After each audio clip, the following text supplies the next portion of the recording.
এই বেরিয়ে যাচ্ছি এবার। আমাদের গাড়ি ওখানে রেডি হয়ে আছে, আমরা সবাই এখন মন্দিরে যাচ্ছি। এই হলো সেই মন্দির, এখানে অনুষ্ঠান হচ্ছে।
নিয়ে চলো।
আমাদের রথের জন্য ধরেছে এখানে।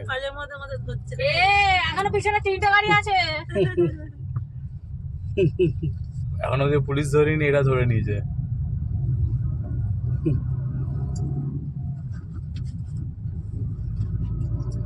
সামনে কি একটা রেখে দিচ্ছে ওগুলো রথ বানিয়েছে রথ।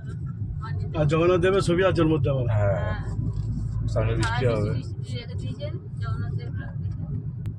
বাচ্চাদের এইসব সব কোথায় যাচ্ছ? আমরা যাচ্ছি দীঘা। জয় জগন্নাথ। জয় জগন্নাথ। দীঘা রথ টানতে। দীঘায় না না, দীঘা থেকে দীঘায় যাবো। দীঘা থেকে পুরী যাবো, সব রথ টেনে টেনে। পুরী থেকে বাড়ি রথ টেনে। রথে জগন্নাথ থাকবে। যদি আমাদের আবার অসুবিধা হয়ে যায় তখন আবার জগন্নাথ একটু বসবে। তার বাকি দুজন জগন্নাথ, বলরাম, সুভদ্রা, মহারানী।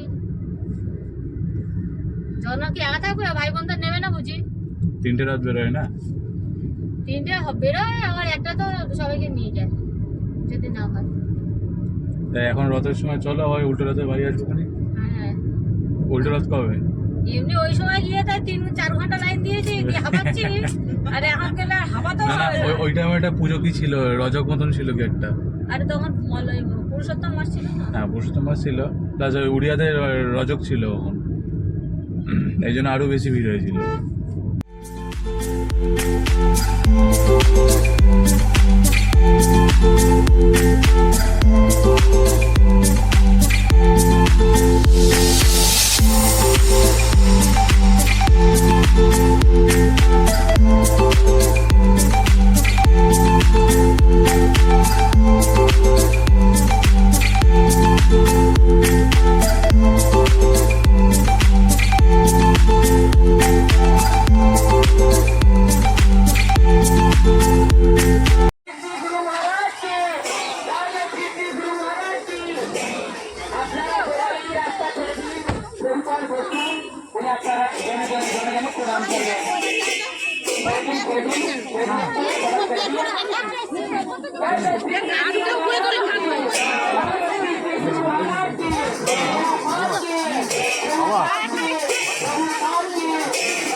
আমরা এসেছি এখন বেলদাতে, এখানে একটা অনুষ্ঠান হচ্ছে, এখান থেকে রথ টানবে সবাই। এখানে সবাই একটু প্রসাদ পেয়ে তারপরে বাড়ি যাবে, দেখতে থাকো।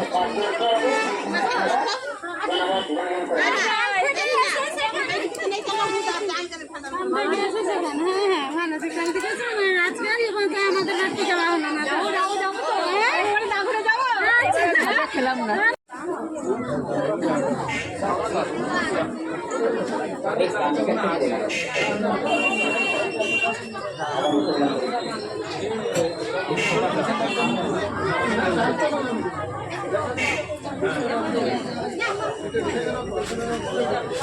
সবাইকে সুযোগ করে দিন, একজন বেশি যাবেন, সময় নেবেন না, যেহেতু রথযাত্রা উপলক্ষে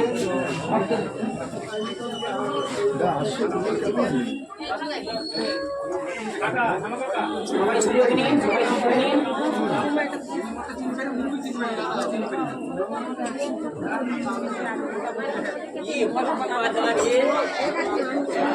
রাধে রাধে রাধে রাধে।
আজকে দিনটা এখানেই শেষ করছি।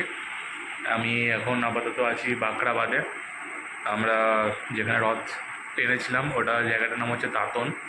খুবই সুন্দর জায়গা। দাঁতন না, সরি, ওটার জায়গার নাম হচ্ছে বেলদা। দাঁতন হচ্ছে আপনার যেখানে প্রথমে গিয়ে থেকেছিলাম ওটা হচ্ছে দাঁতন, ওখান থেকে গেছি বেলদা। তো আজকে রথ সবাই শেষ হয়ে গেল। তো আজকে ব্লগটা এতটাই থাকছে, নেক্সট ব্লগে দেখা হচ্ছে। বাই।